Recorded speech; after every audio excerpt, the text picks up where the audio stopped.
Hi, this is the live stream for, well, the content will be up already now, I think. Vault for 2.12, the cutting edge. Oh yeah. I'll tell you right now, there will not be a beta at the end of this stream, so that's out of the way. But the stream is coming very soon, and it will have something very, very cool. Something this guy next to me is working on right now. Let me introduce the guys if you don't know them. Myself, I'm Ralph, I'm one of the artists. This is Gijs, he's the lead artist. And back there on keyboards is Koen. And I'm doing vocals. So we got everyone pretty much here now. And what we're working on right now is a Starstorm map. I think some of you wanted that map. Yeah, it's something that some people would pretty much want. So, well, today we're going to talk about the art, well, literally the art of creating a map. So, what we're going to do is we're going to go through a little presentation kind of thing and explain to you guys how we go about creating a map, like from scratch, and then basically focus on the art part, because that's what we do. And when we're done with that, we'll look in with Gijs and he'll like draw the map real time. And you can watch him work with Photoshop and sketch out parts of the Starstorm map live on camera. This will be actually used pretty much at least as a guide for the actual map. So I'm going to ask my lovely assistant if you would please put on the first slide. I will put on the first slide for you. Now this is going to be technical voodoo. Okay, now we don't see the webcam anymore. I'm gone. No. Oh, do you want to have the webcam? Yeah, sure. Yeah, I want to have the webcam for now. Okay, yeah. That was the sneak peek of guys working on the new Starstorm map.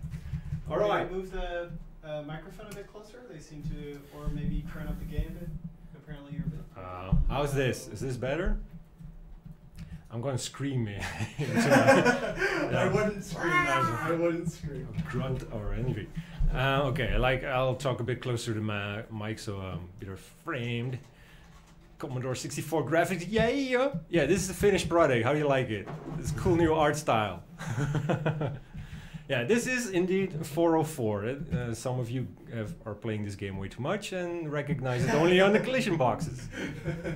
Right. What you see here is actually the second slide.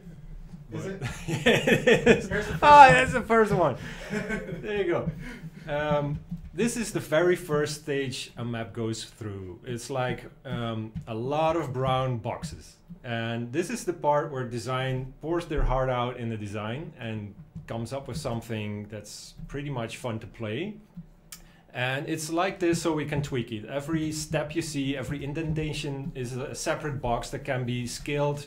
It can be moved. It can be put anywhere where you want. And you can do this real time while others are playing it, which is actually what we did today with the new Starstorm map. And you can say something like, this bit is not working pretty well. Move it a bit to the right. Maybe it works better. A jump is better. So this is like the actual bare bones of the map indeed. So the next slide shows the first pass of where all the pickups go, where all the health packs go, like the turret placement, jump pads, moving platforms, stuff like that is like the next iteration. And when we're all, because like the placement of health is like just as important as where you can jump and where you can't. And the next slide is actually where we come in as artists. Now this jumble of mess is what we call kind of a mood board inspiration map. Like throughout the development we come across really cool art from other artists around the world and we store it. And we cherry pick little things out of it, and if we really strike in a color or shape, then we really run with it. And we run with it in the next slide. And this is how you take the boxed version, you shrink it down, and you start drawing thumbnails over it. Now these are basically to generate a tone and what colors we use, and just go nuts with them. Just make them as diverse as possible. We usually decide on a theme in advance. Like this is the early concepts for AI Station 404, and we wanted it to be a space station. So we knew that was going to be in there. So all these little thumbs are all based on science fiction and like machinery and tech, but it can be done in a million different ways. So we go through this stage and like we cherry pick a few colors and then roll with that. So you can notice that the bottom left and the bottom right, especially the bottom right, is basically where we ended up with the color scheme for the original 404, with the orange test tubes from the middle one in the third row. Like the blue one, you see the big orange testing tubes. This one, right? Yeah. Thank you. Just making sure. Oh yeah, I got a laser pointer. But that's basically, yeah, it's not, as you can see, we don't get a thumb that's like great off the bat. We combine and smash it together until we got something really cool. So we picked the color scheme from the bottom right and the testing tubes from the center, and we started to mash them up. Now, in the next screenshot, you get the box gray area again. This is a little platform area in the bottom of 404, which you cannot recognize right now because it's a brown box. This is what we are to start with. This is like the blank canvas where you have to like stare at it and be scared as hell because there's nothing there and you have to draw everything. So that's what we do. In the next slide, you can see the first paint over. There you go.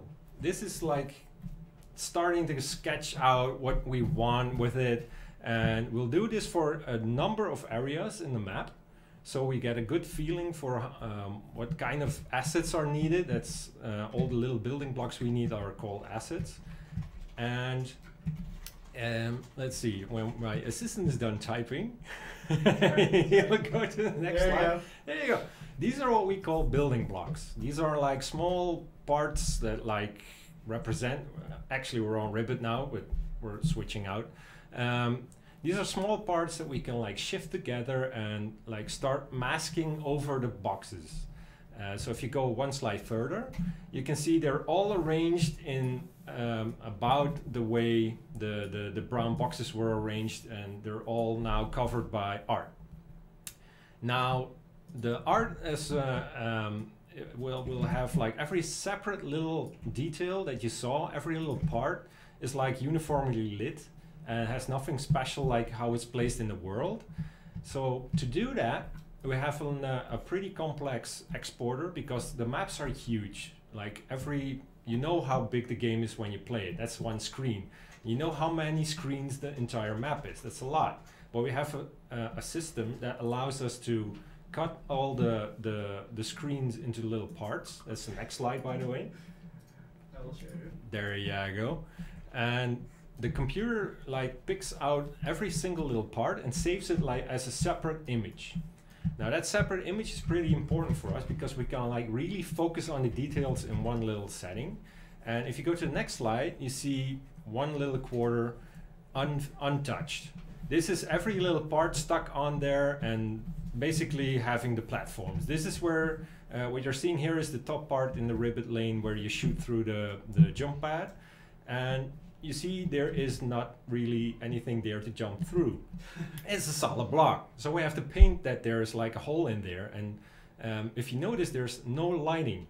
Everything's uniformly lit and there's no light source, and it's kind of bland. And we use light to pick out details, make something that's pretty hectic. Like the platform in the top right, you can see there's a lot of little details, and we smooth it out with lighting. And that's actually where Gijs comes in. He gets every little separate little quarter and starts painting over it. So that's the next slide. And this is the end product of that same square. And you have to think that every little square of every little map is hand painted by Gijs. So respect to him for this awesome shit. Ah, yeah. When we have all these separate little parts, the computer knows where every part goes and he stitches it back together. And that's the next slide. And you get more of a finished product. But you can see there's something pretty important missing. There's no background. Yeah, you have to fill it out with a background. So we're going to go back to 404. And the next slide will show you how we do this. You have like all the little parts are in place. We painted them. They have like the first stage of lighting. But then we have to fill the void. And that's like the same process as the thumbnails, only on a larger scale. You take a pretty large section of a map and you just start painting in it. These aren't the only versions. There are many, many versions, like how we want the stuff to move, how we want it to look, what colors it should have. And then actually we have to figure out what the depth is of everything. And like we have to see what parts will be prominently in the front or in the back, which will move, which will animate, all stuff like that. So these are when these are completed, there will be created an entire new set of parts. The first one you saw was only for the platforms that you walk on, and there will be a separate layer created for the background, like a whole another box filled with goodies to play with and to draw and move around. And that's when you get the next slide and you get a completed picture. There's like now a background or like a ribbon. I feel like the commercial from Old Spice. Like a ribbon. Look up. No, look up. Look down. Now we're on 404. Now I'm on a horse. Yeah, it's over, man. But now let's see. We're really, really typical. We are never happy with the first product. So you can see here the bottom lane in the ribbon is bright pink. We thought it was really cool. And we played around with it like this for months. And then we thought, this isn't really cool. So one step that happens a lot is like color tweaks. So the next slide will show you there's the areas toned down, it's more brownish. And that's not everything that happened, because if you look at the middle lane, like the neutral creep area, actually there is a lot of more background details. There's like more separate vines, or the green trunks of the space ribbon trees. They're painted in. If you switch back to the previous one, you can see the difference, and switch forward, yay! Now you can see the trees are moving, man, they're moving. So we do this with every single map, and a lot of times, and even over a longer period. I mean, you all saw 205, the follow-up of 404, that had exactly the same treatment again for 404, which already had all those steps. So we keep busy. And if you go to the next map, or the next screenshot, then you'll see, the next slide. This is the entire thing completely composed in game. This is all in engine, and this is where everything comes together. Now, there's a lot more to it than that, because it's not only the parts, it's also the special effects, the particles, the lighting, the moving elements. But we'll save that for a later slideshow, because we'll have to get to that stage with the Starstorm map, which now is in its boxing stages, I should say. So it's brown boxed, and we played it today, and it's already pretty much, it's a lot of fun. Now, I think if you can put it on the last slide, that's the in-game final shot, like how you guys see it and how it's finished. One further, yeah, there you go. That's how it's actually in-game on the level that you see it. And then you can really notice all the little lighting, all the little shadows that the guys painted in by hand. And a lot of love went into these levels. Usually no one sees it because it's in the background, but it's in there. And now, let's see there. Oh yeah, we can show the next one actually. That's like the first stages of the Starstorm map. So prepare. Wait. So, sorry to interrupt you from the background. Yeah. But I believe there was something you had to say about the Starstorm map and the beta. Yeah. All you guys can actually play the first version of the Starstorm map as a boxed version with a little bit of art here and there in the next coming beta. And that will be in a few weeks. So the Starstorm is actually happening. Yeah, and it will be like the first. It's slide the first basically. iteration. Yeah. And I think we can reveal what the gimmick of this map will be. Yeah, sure. Like it doesn't have a sandworm. Oh no! No Sandworm! No. And it doesn't have Roshan or the solar boss, as he's really called. No, the gimmick in the Starstorm map, which is really freaking cool, is teleporters. Not the kind that you have to press a button, then you get teleported somewhere. It's like a real object you can jump into and instantly get somewhere else. These are sprayed out across the map on really cool places, and they actually all lead to the same place. So right now, actually, it can change, but that's really hectic. Like players jump in at any point in the map and all end up in the same little area, which is pandemonium and pretty much fun. But you can all play that in the coming beta. Ah man, this is all pretty cool. So let's see, this is, now we're back on slide. This is the first step of figuring out what we want Starstorm to look like. We all know it's gonna be in space, and it's parts of the Starstorm station that you play on. So it's a bit of a debris look, and it's a junkyard in space with a little sleek tech here and there. That's the gist we're going for. So you can see all those little thumbnails. My monitor's there, by the way, so that's why I'm looking all the way over there all the time. But that's where we're at right now. So we had the boxing stages first, we had iterations, and we have places where we're really happy with the map right now, internally. So we're leaving it up to you guys to say if we're right or not, and you guys get to play it and change it with your votes. And I think not with your hands, but with your votes. And this is where we're at right now. And what Gijs is doing right here next to me, what we're gonna get to in a minute, is he's doing the part where he's drawing over the boxed area, and he's starting to fill in all the blanks, which will eventually lead to building blocks, so we can actually create a level. But I think before we do that, we have something that's squishy and has a sword and like a visor, and people want it, and I think it's called a scoop or something. Is that something we have in the game? Do we have roboscoops? I think we have roboscoops. Hooray! Right, so a raffle. are they gonna have to like this is a pretty easy word, but do they have to like guess the spelling? Oh no, I can type it. Ah yeah, okay, you're talking about the first raffle word will be arty farty, because why not? We're all art geeks here, so.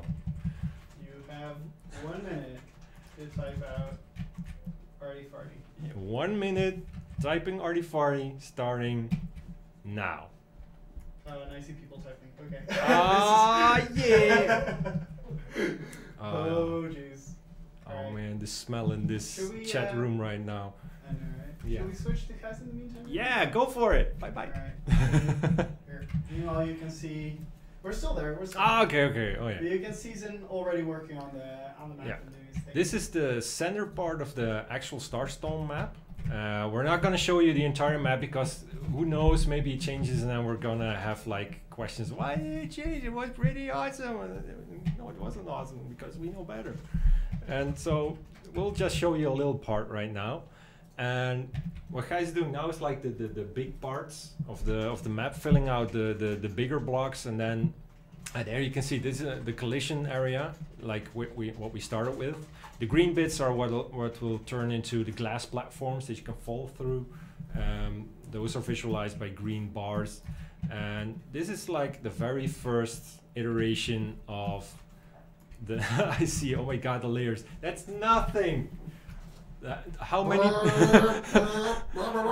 many times we actually hit the limit with Photoshop saying you cannot add layers anymore. This happens frequently. It happens. But it's all for a good cause. It's all to make it more awesome in the end. So the first thing you can see from the new map is like it's going to be an open space. Well, the center is at least is going to be an open space. So we want to have give you the feeling of drifting in space on like a broken space station, fighting amongst the stars. How epic is that? That's truly Starstormish equivalent. So. Oh, you're still at slides, right? No, the thumbs were the last one. Gijs is now real time sliding everything. Okay. He can do it, no pressure. Eva is asking if there's a limit. Do we know how many layers you can create before it breaks? It used to be like 2000 or something in the old Photoshop. I think it's now based on memory. Like there is a limit, and when Photoshop says it won't save anymore because it's too big, and you have to like be creative and flatten stuff and like live with the fact that you cannot edit that anymore. But I don't know if it's actually a hard number anymore. But I loads of times see you cannot save it. It's more than 2 gigabytes. The file is too big. Do something else. And sometimes Photoshop crashes, and then you cry because then you lose a lot of work, and it's not cool. But yeah, we don't know the exact limit. But oh, you can pull up the chat now, so I can see a bit of the questions as well. Stretch it right up. Okay, thank you very much, sir. Right, now this could be a good time to start with some questions, if you have them, about our process of working with the maps, or different questions.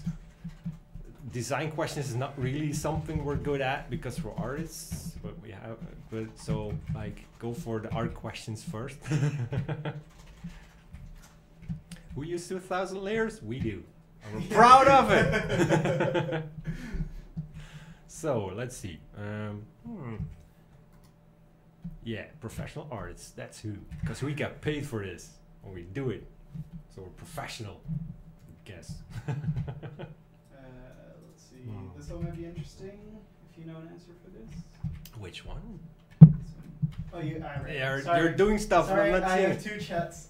Design and art content. That will be really soon. I actually don't know the exact date, but yeah, me if you do.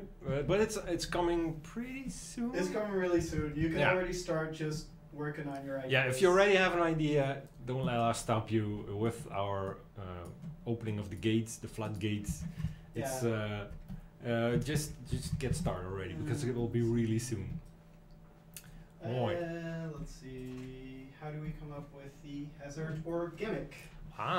Well, actually, we iterate on that as well. Like the very first Starstorm hazard we had was like the entire floor of the lower lane opening up and everyone falling into void, and having very small separate platforms where you have to jump across to like not die. There's still a little hint of that, a little Easter egg in the current Starstorm version, but that was like too cruel. Yeah, it like one bull and everyone was dead. That was like, there was no fun in that. So there's something we just try and see if it's fun. A second, I mean, it's okay to talk about all the iterations, right? Because it's not right in there now. Yep. Something we also tried with the new Starstorm map was a neutral turret that was like in the center, and that you have to control the area for the turret to switch to your side and it'll shoot at the enemies. That didn't really pan out as well. We might use all these ideas in the future, who knows, but for now we're sticking with the teleporter idea, something that Fabian came up with, and it's pretty freaking awesome. It works really well for transporting yourself across the map, because Starstorm map will be pretty big, but because of the versatility and the way you can move across it, it won't feel as big, it won't be lumbering. So we're gonna see where that goes, and really looking forward to your feedback, because maybe it still is too big, maybe there needs to be more teleporters. You can tell us all about that. There's actually right now there's a gimmick in there we're not really sure will be in there. It's a timed door mechanic. In the middle of the map you can drop down.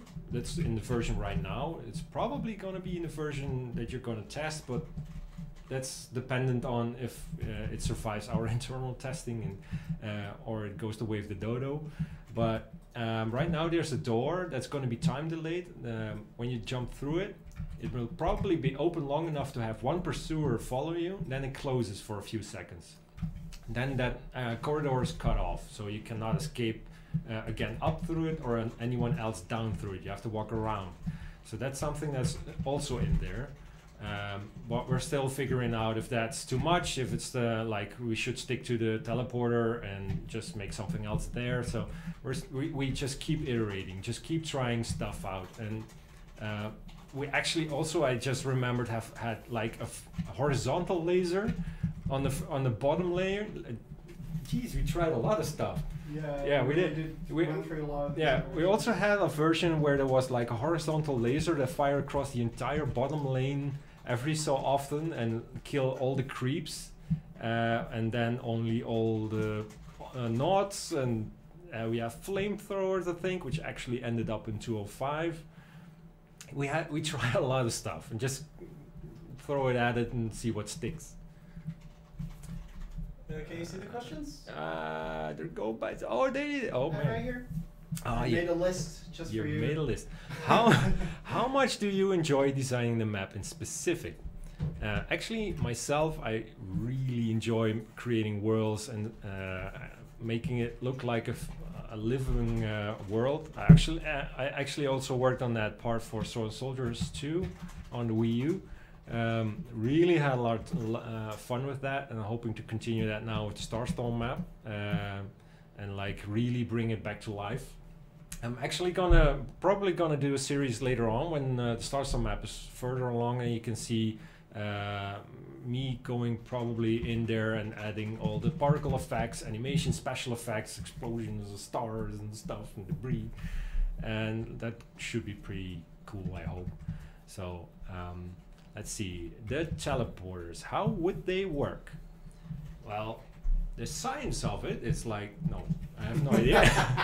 The science. It's quantum entanglement, and it's like you have like a piece of paper and you fold it and you poke a hole in it with a pencil. That's always something. Now there are going to be a few spots on the map. They're going to be pretty recognizable. Like we still need to figure out what they actually will look like. But think of it as a portal, a portal. And you have right now you have 3 areas which have an entry portal, and there's 1 exit portal in the center of the map at the top, and it opens right now on top of a neutral creep area. And the second you jump into it, you're instantly in the spot where the exit is. And that means that once you're there, anyone from all 3 different areas who jumps into it will also end up there. So you might be alone 1 second, and you might be there with 6 players in total the next second. You have no idea, which is pretty freaking cool. Gijs actually favors Yuri, and we had like an exit portal with a platform under it, and he put like a gazillion mines on it, and everyone who teleported instantly died. So we removed the portal to nerf Gijs, so you can thank him for that. Sorry guys. But that's something we keep working on, and right now it's just instantly teleports you to the center of the map, the top center of the map. It's actually a top, the part where Gijs is drawing right now. You have the top lane, the big white bar in the center. That'll be the area where you end up with the teleporter. Like on top will be the creeps, and we still have no idea what the creeps will look like for Starstorm, but they'll be up there. Right now, in the test version, there'll be little ribbit creeps because they're awesome. I do this one. Alright, do you think about map-themed new turret? Or just a third polish? They look really old now. They also had a comment about the creeps, like how each map has their own creep. Yeah. Well, actually, yeah, I just mentioned the Starstorm map will have its own creep. They all will have their own creep. Except like the IE station, which has like the same worker droids as 404. Right. But for the turrets, we have a few ideas to change them up. We're probably not going to make them map specific. We're along the line, we should be able to revise them, to give them a bit of an overhaul, because they in our eyes they are a bit dated as well. So that's still in the roadmap, but we have a lot of stuff on our plate and want to get the map out finished first, and then we can start focusing on stuff like the turrets and redesign them to be a bit more hip and happening. Like, you have a specific question you want answered first, or just no, go I top think to from here on bottom? out I just go from top to bottom. Oh yeah. Getty wanted to ask caddies, how do they compensate for different people's art style? A lot of time. This is true. This is very true.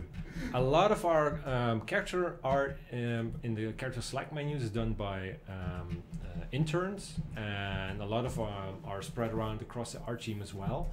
To get into the specific art style that we use takes a lot of practice. Some take to it much quicker than others, but it's like draw a lot in it.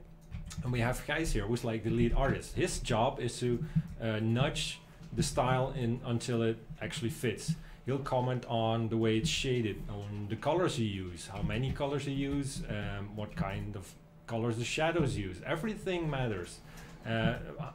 It's going down to how thick are the outlines, what color are the outlines, and we just when we start a new character with character select, for example, how we go about it is like there's a lot of thumbnails. Then the entire art team comes together, picks a few which they like, they are worked on a bit more, and when one is selected, then it's a lot of times it's iteration, like the same like we make the levels. It's like we work on one character, you work for it on a few days on it, and then it's going back into the group, everyone gets their feedback, and by having a lot of feedback you get more of a coherent style, like everyone's more has their say, so it's a more collaborative effort, and which usually results in a more collaborative style. Crit round, yeah, that's what we call it. It's actually in this room where we're recording right now.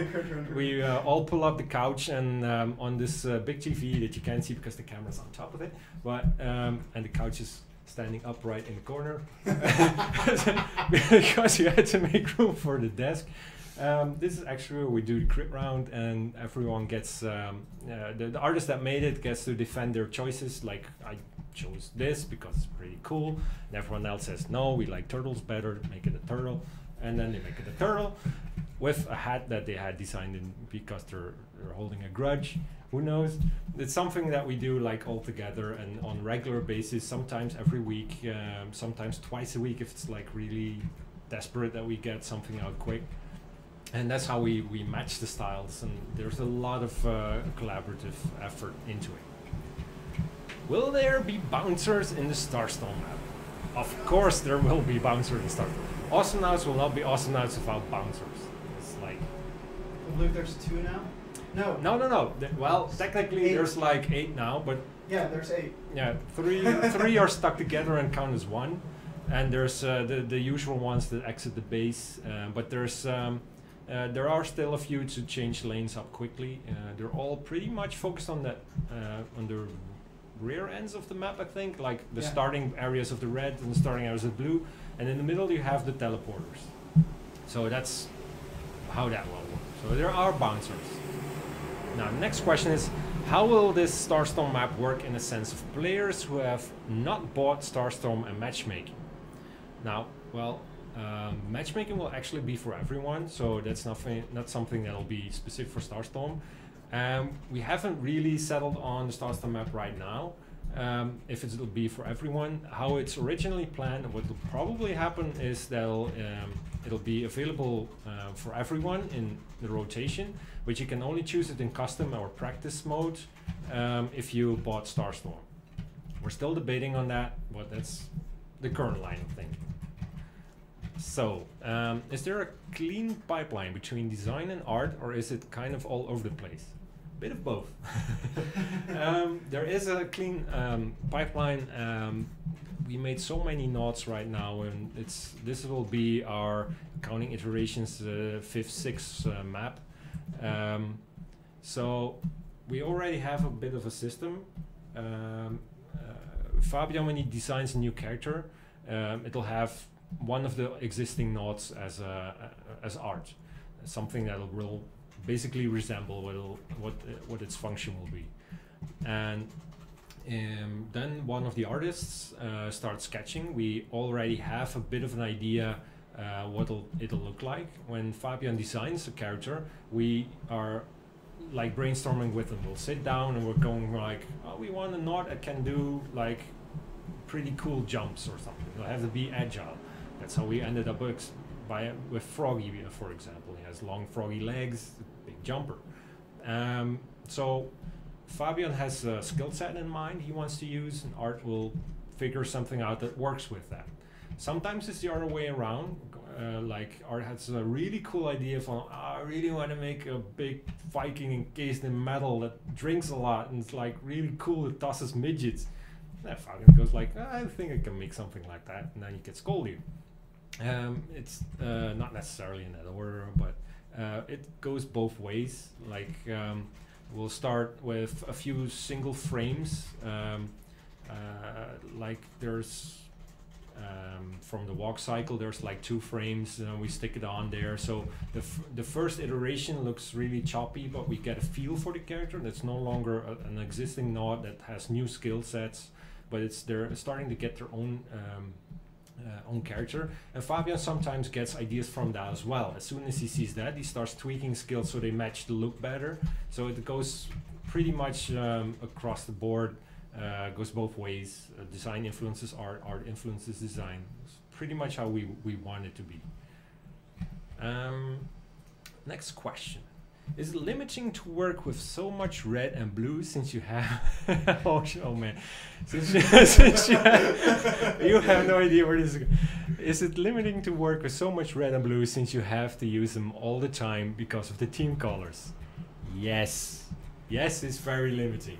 It's actually, oh my god, we changed team colors so many times, and we wanted to change them so many times, not just in Awesomeness, but in Swords and Soldiers as well, where we settled on red and blue again. In the beginning we had yellow. Yeah, we had yellow and orange, purple, I think not green, because our Ribbit was definitely our first map with the jungle area, but red is a really bad color to work with. If you add lighting effects to red or highlights, you do not see them. Like color dodge red, it stays red.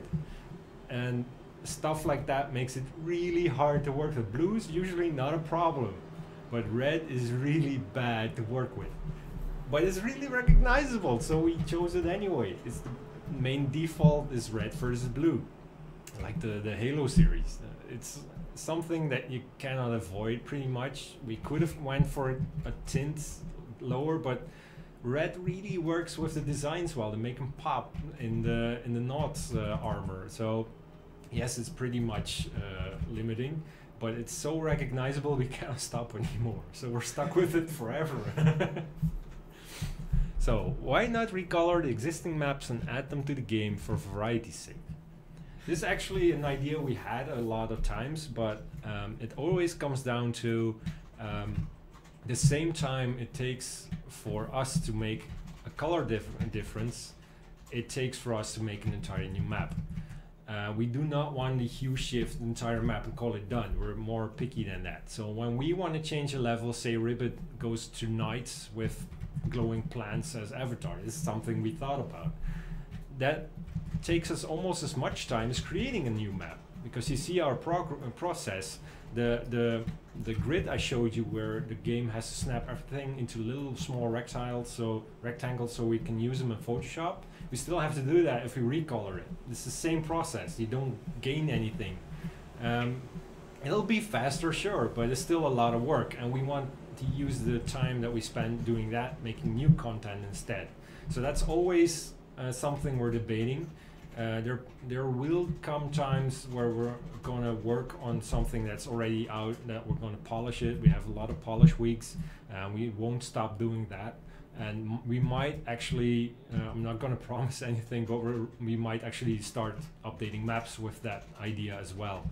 So right now we're putting our effort more in new stuff than redoing old maps, but it's still a really cool idea, and we'll always have it in the back of our mind. So who knows? Maybe someday. Let's see. Next question is: do you think there will be another Ronimo game? I love all your games. Well, that makes two of us. I also love all our games. Not actually really good at all of them, but they're pretty decent. Now, right now we're fully committed to Awesome Nuts. The moment Sword and Soldiers went out the door, the whole team switched to Awesome Nuts. We want to make Awesome Nuts really incredible, like really big. That takes a lot of time and effort. You guys are worth it. Yeah, you guys are worth it. Wow, we just said that. That was so cheesy, but it's true. That's even more cheesy. But yeah, that's we're gonna going full bore on Awesome Nuts. Gonna really create like the best game we can possibly make it. Like push it all the way until we have more players than. Let's not say Dota or LOL because I don't know, because when we have like a decent amount of players. So that's like in the future all team members want to work on new projects as well, because like it's a new big breath of creativity. You have a clean slate, can make whatever you want. Of course we want to do that in the future, but right now it's all about the Awesome Nuts. Now let's see. Do you guys start with a combat pattern or strategy concept before the visual conception, or character skills and attack patterns influences the designing the maps? That's I talked about that a bit with the characters. The way there is a little influence in the map design part of it. It's like if certain nodes repeatedly cannot make certain jumps. That's where the node design influences the map. The map changes to accommodate all the nodes. What's really annoying is people like guys who play Yuri and put mines all over the place. We have to like think of that. It has to stay fun for all characters. So having a character like Yuri who can fly anywhere he wants and drop mines anytime he wants, we have to have platforms that block his mines. So it stays fun for everyone and not mines all over the place. Minapalooza. It's something like that influences map designs. Usually it's just all out make a cool map and then starts the tweaking. Can this character make it? Can this character make that jump? If certain characters need boots upgrade, then so be it. But it shouldn't be for all platforms necessary. So that's something we have to look out for. Yuri is a big part with his mines. It shouldn't be able to lay mines in really bad spots. You actually saw in the past few years we started adding a lot of green or the glass platforms, so Yuri cannot cheese anymore in certain areas. We're not taking his ability away completely, so there are still areas that he can do that, but that's something that influences map design greatly. And the other way around never actually happened, that a map influenced a character. It's more that a style, like the Starstorm as a station, that it's derelict in space. That's where Scree came from. Like it influenced the idea of having a shaman who like tinkers with scrap metal and is in that station and works with all the scrap metal that he can find to create all the things he needs for combat. That's a bit how the map influence Scree, but usually it's the other way around, that the limiting factor for a map is the characters that play it. Like, go take a sip. Because I read a word. Yeah, you did. it's something like sounds like RoboCop, but it's like misspelled somehow. I think it's RoboScoop again. Right, so the word for the Roboscoop will be... Wait. Oh, he's not ready, ladies and gentlemen. Yeah, I gotta do things. He's gotta do things. Okay, I did a thing. Okay, I'm filling the area with things. Can we... Do we have a word now? We do. Oh, yeah. Can I see it as well? Yeah, you can see it as this one. Oh, yeah. All in one word. Starstorm is awesome. Now, how about that? Starstorm is awesome. So, a full minute again, I think, for the raffle. Yeah. Starting. Yeah. Ready, set. The spam is already real. Spam away. Oh, yeah. Oh man, they really want the Roboscoops. Yeah. It's such an awesome skin. I know, right? We get it because we're developers. We can play with it all the time. We're so lucky. How did we?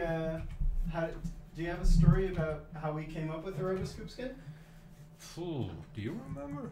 Yeah, well, it was. I mean, the idea was for the guy to supposed to be sort of like the killer koalas, or like a part of the killer. Ah, koalas. yeah, it's You know? yeah. It was like we really like Scoop as a new character because it was really awesome for new players to have an entry level cool knot that had like basic ideas like self-healing and stuff. That's where Scoop came from, and we wanted to give him some really cool skins. One of which is the Killer Koala Squad. That's something that has brought forth some really cool skins. Ghost Leon, Cyber Coco. I think is Titanium Ted part of the Killer Koala Squad? I don't think he is. Yeah. He is? Yeah. He is. It's canon right now. If it wasn't, it is now. Update the wiki.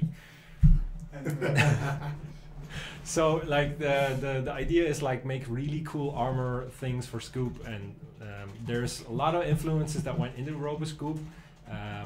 Darkwing Duck is one, if people remember him. Robocop, of course, that's where also the name came from.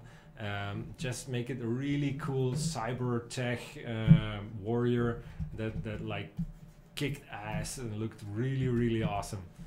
And then we came up with the idea to make it exclusive, so sorry about that. So, but streams like this and visiting us on like cool new locations, one of which will be Gamescom coming up first week of August, I think. Maybe. It's- I'm not entirely sure. I'm not entirely sure as well. I think it's around the 8th of August. We'll be having a pretty awesome booth. And Yeah. you can come up to us, give us a hug, and then ask for a Roboscoop. And that's where you can get the skin as well if you're in the area of Cologne right there. So say hi anyway. Right. Great. Next one, another one from Kate. I know they put things in the Ronimo engine. I think she used the engine. Ah yeah, to animate. But how do they make the art pieces in the first place? What's the development process of all of that? Well, as you can see, Gijs is now working in Photoshop. And the way he's creating the paint over right now, which started as simple gray brown blocks when we started this whole stream, you can keep adding details and work entirely in Photoshop for the levels. This is, and for characters it's a whole nother ball game. But for maps, yeah, it's all Photoshop. The little pieces.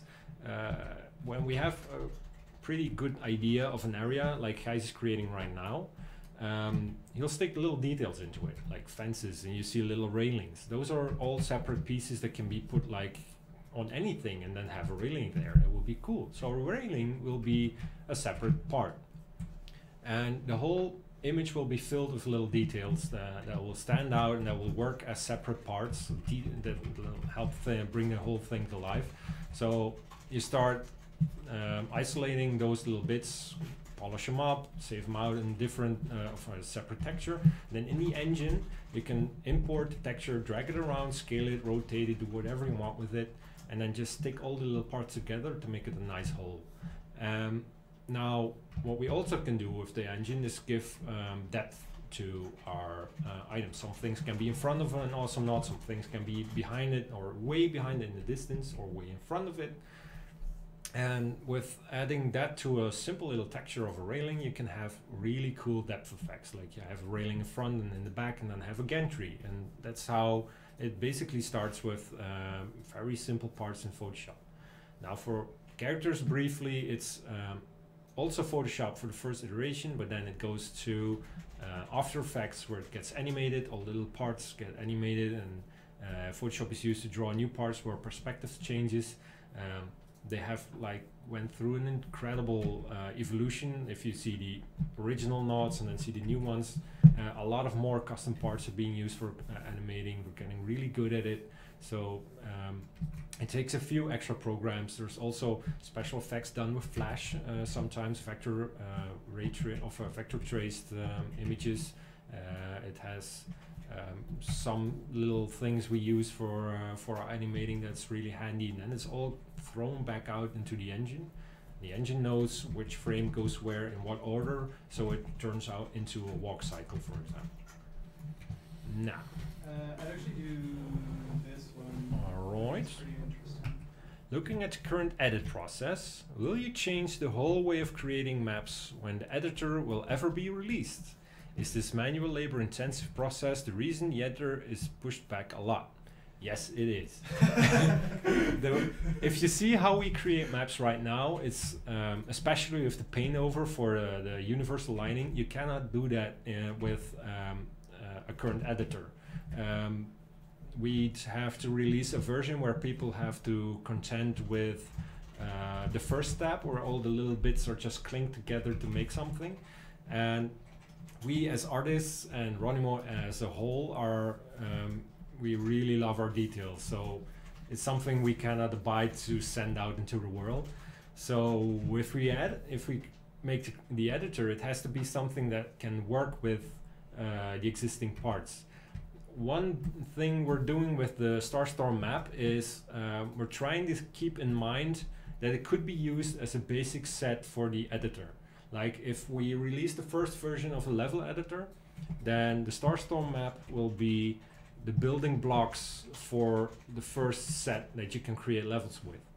So we're trying to keep it like separate blocks that are cleanly used and gantry ways that can connect them, so you can create everything you want with the backdrop as space, so it doesn't have to align with any big giant robot statues like Ribbit has, or any crazy things in Aquilon or stuff like that. So we're trying to create with Starstorm map, that's also why it takes so long, I'm afraid. We're trying to create something that has a multiple purpose. First off, it has to be like a really cool map that is a great addition to all the existing maps. Secondly, it has to be a transition between how we indeed created maps in right now still and in the past. And then it has to be like it has to handle the elements that we will use eventually to create a level editor. It has to find a way to work with it without breaking and still looking awesome whatever you make with it. So that's something we're keeping in the back of our minds, and probably the first iteration of level editor will have set pieces from the Starstorm map for you to play with and like mold into something you really want to have. So that's what we're trying to change with the maps for level editor. It's still a lot of work, so bear with us. Right. Zolvenzind. Will there be another boss in the map? Something like the solar boss with more difficult and with a higher reward? We might in the future, but right now it's probably not gonna happen. We're gonna go with the hazards for now. Solar boss was in the very first map, and it was pretty labor intensive to create. That's not really a reason we're not doing it again. It's just we haven't found the perfect fit for one yet. It's hard to create a boss fights. behavior. Yeah. You have to think when you are playing a side-scrolling game and you have a boss at the end of the level. It has a real specific strategy for the place where it's at against the players that are playing it. Also now it's a completely free form. You can enter and exit any area the way you want. You have a gazillion different skill combinations with all the nods. A boss fight making that really interesting with all the capabilities of the nods present and future, because we're not gonna stop making new nods. Then that's a really hard task to make interesting. It'll result in a bullet hell or something that you have to evade, and not all characters will be able to do that, and it's a lot of hassle. So we're gonna stay away from that. Maybe in the future, but for now we're gonna stick with cool little hazards and teleporters, because teleporters are awesome. Right. Next question. Let's see. Okay, we have 3 minutes before the hour is. So right. I pick the top 2 or something. All right. Just pick the top 2. Here. Oh, but I don't know the answer to the first one. That's okay. How many hours did it make? Did it take to make Aguilon? I think from all the maps, Aguilon. Took the longest. Yeah, it had. We actually had some interns who wanted to work on the map, which helped us out a bit in the early stages of the map design. But the way we work and the way we keep it didn't work out because the map changed a gazillion times by the time they finished. So all the work had to be revised again. Some stuff is still in there, but it took them a long time because, as I mentioned, it takes a while to get into our style. They worked off-site, that also didn't help. So the whole early process that I showed you with all the screens and the presentation, that whole part took way longer than usual because we had people from outside helping us, which were only students that are still learning. They're probably a lot better and happy to go on to other projects right now. But yeah, that whole stage alone took a lot of time. It kind of picked up a momentum when Gijs and me teamed up to fill out the blocks.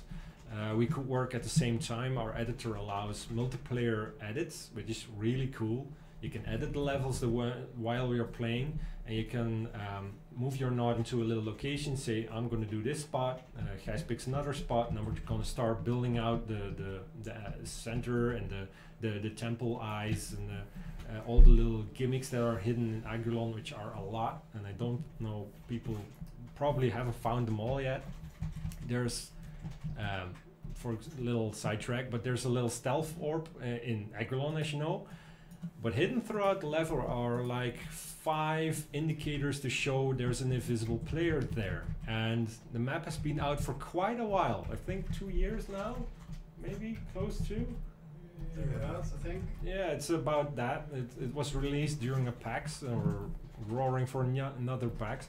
But there are like a lot of triggers in there that no one has found yet. So that's something you can still find out. There's like something in every quadrant of the map. It's very specific. The same goes for the bases. Yeah. You can spot a Leon in your base when the lights start blinking. Yeah. A lot of people don't know it and we don't explain it, but yeah, there's a warning sign in your base when there's a player in the vicinity. Usually you see him when you see the sirens and there's no one there. That means there's a Leon invisible. This actually also goes for Serona, which we never said anything about ever. Sometimes you see worms jump in the background at the bottom lane. Those are triggered on specific parts in the top lane. I'm not gonna say where, but they correspond to certain spots. If a node moves through them, they trigger the worm in the bottom lane. So there's something for you. You can find out yourself. Alright. Okay, I think we're gonna do the last question and Yeah. scoop. Yeah. Let's finish with the Roboscoop, and which question should be the last one? I'm not sure. I just grabbed your favorite. Yeah, but that means I have to read them all. Oh my god, there's so many. There's. Let's see.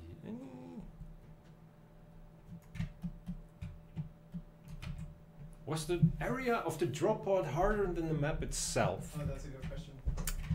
It is. Oh man. Like it looks pretty basic right now. Like the way I should mention it, say it's way more complex than it shows that it is. It has to be separate from the entire level because the way our engine works is something is in the background. It hardly moves anymore, which gives the illusion that it's like way in the distance. And if you put space like way in the distance and then move into the map, you still see that space through all the clouds, all the trees and ribbit, and that breaks everything. So that's a separate area that you port when you get to the end. You then phase into the map. That's actually when you start seeing your teammates drop pods. That's the moment you change into the normal Starstorm map. When you're falling from that distance, stuff has to move really fast, and you cannot obstruct anything that is coin related, because the whole game of the drop pod sequence is getting all the coins.